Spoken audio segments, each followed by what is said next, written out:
On parle beaucoup d'un nouvel acte de décentralisation et j'aimerais savoir comment la question énergétique pourrait plus fortement intégrer cette nouvelle décentralisation au-delà du plan climat-énergie qui est en cours. Ça veut dire que, est-ce que vous allez encourager une bonne fois pour toutes la production énergétique territoriale? Et on a tous des territoires sur lesquels les énergies, notamment en énergie renouvelable, que ce soit le photovoltaïque, que ce soit l'éolien, que ce soit le offshore, que ce soit la biomasse, peut-être des fois même l'ensemble, est aujourd'hui sur les rails, mais des rails bloqués comme on vient de le voir. En parallèle de ça, on entend beaucoup de rumeurs. Alors les rumeurs, ça va un temps, mais à un moment donné, il faut quand même donner un éclairage. Qu'est-ce qu'il en est? On entend on entend parler que le prix de rachat pourrait être plus élevé.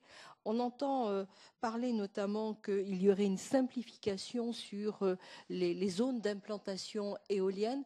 Qu'en est-il un petit peu de toute cette énergie, j'allais dire, administrative qui pour l'instant a pas mal bloqué tout ce qui était production énergétique en termes d'énergie renouvelable, de manière à au moins franchir le pas. Alors, c'est non seulement intéressant par rapport à cette transition énergétique, mais par les temps qui courent, c'est aussi particulièrement intéressant pour les collectivités locales qui, aujourd'hui, sont bloquées.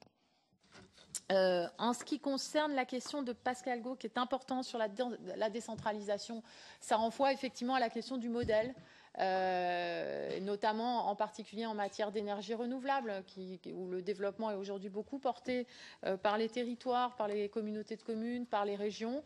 C'est pour ça que j'ai souhaité donner une dimension très décentralisée au débat national sur la transition énergétique, pas simplement pour qu'on discute au niveau local des enjeux du débat national, mais qu'on discute au niveau local aussi du modèle local de production et de consommation énergétique. Assez d'ailleurs à la mesure de ce qui a été fait de façon intelligente avec le pacte électrique breton, la création d'une conférence régionale de l'énergie en Bretagne, et cette question aussi d'aller vers un modèle dans lequel chacun est à la fois consommateur mais en même temps producteur d'énergie. Tout cela seront des enjeux que nous aborderons pleinement dans le débat national sur la transition énergétique.